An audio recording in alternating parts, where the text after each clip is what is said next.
Howdy everyone, Pocho here with an Age of Magic video, and in today's video we're doing the hero spotlight for Goul, the tank for the Chaos Spawn. As usual, we'll go over his stats, abilities, animations, and talk a little bit about the hero. So without wasting any more time, let's get straight into it. Coming in with his stats, hit points sit at 29 million, just shy of 30, speed is 214, armor 863k, magic damage resistance 1.2 million, basic damage is 2.4 million, crit hit chance is 31%, and crit damage is 3 million. Going into the more in-depth stats, feel free to pause and have a look at any information you need to.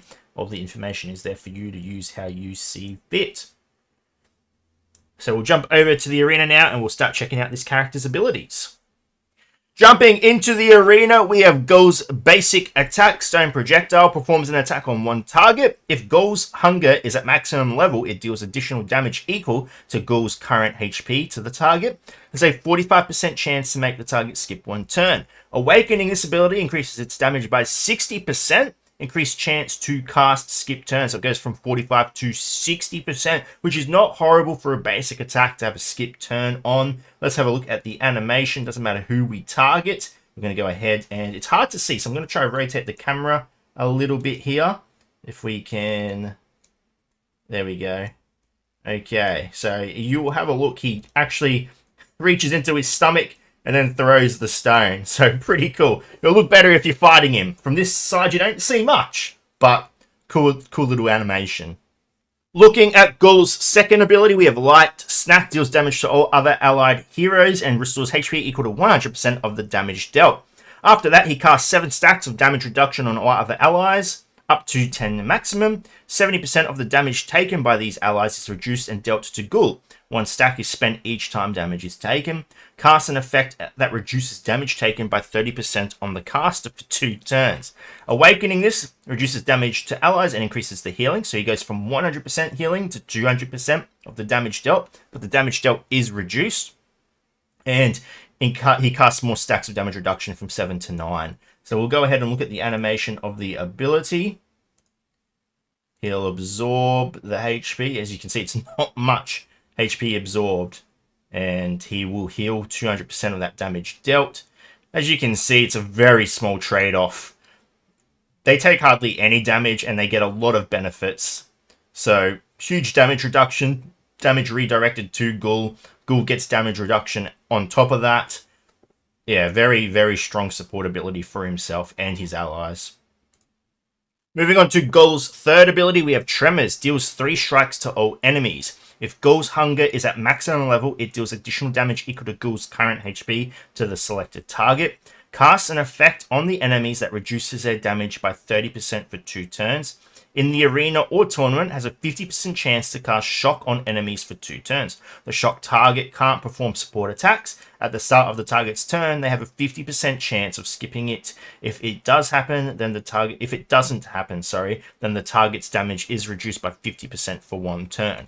Awakening this, damage is increased by 50%. Debuffs ignore fortitude when cast. So this is his big damage ability. It makes you wonder if he's actually a tank or a damage dealer. So we'll go ahead and cast it. He is at maximum stacks as well, so just be aware of that. Though the guards do have the shield up. So we'll have a look. Bang, bang, bang. He goes King Kong.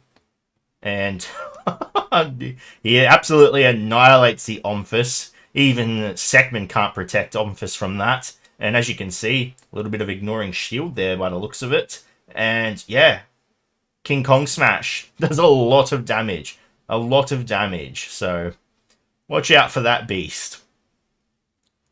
Moving on to his passive, we have Eternal Hunger. Goul starts the battle with hunger level at 0. Every level increases the speed by 2.5%. When taking damage, Goul is healed by 20% of that damage, increases by 2% with every level. Upon reaching level 20 of Hunger, max, Goul's initiative is filled to 100%. He can select an enemy for the next attack and he will be healed for the amount of damage dealt to that target. This attack ignores all effects that protect the target from dying. If the target dies after this attack, Hunger goes down to level 1. If the target does not die, hunger reduces by 10 levels. Hunger grows by 2 levels every turn.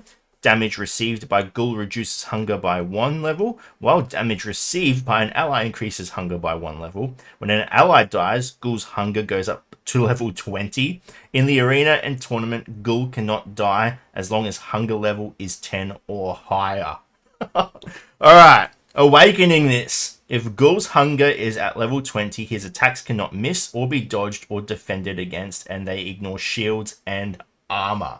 So, this guy is an absolute menace. When his hunger stacks are racking up, it is not something you want. It is not something you want. And it goes in... I enjoy stuff like this because it makes the tank a character that doesn't need a taunt, essentially. If you ignore him, he becomes more of a threat, essentially. So you do want to eliminate him, though. Remember, he almost becomes invincible once he exceeds 10 hunger stacks, so just watch out for that. But if you can kill him quicker than he can get to those 10 stacks, that might be a possibility. Depends on the team you're using, depends on what damage output you have. There are some teams out there that can exceed huge amounts of damage very quickly. So if you believe you can execute Goul, he may be worth getting rid of, because if he starts racking up those hunger stacks, he becomes the biggest threat on this team, I believe. I still am unsure about Luxuria, I believe her name is, but in terms of who we've seen, Sid, Arcade, and Superior, none of them quite have that threatening aspect as Goul does as the battle moves on. So yeah, he's a very interesting hero, and again, he's not faction bound either. So potential to really mix and match. You could use him in different teams for sure. So keep that in mind. Anyway, ladies and gentlemen, thank you so much for watching. If you have any questions, feel free to leave a comment below. I will answer it to the best of my ability. And wherever you're around the world, until next time, please take care of yourself.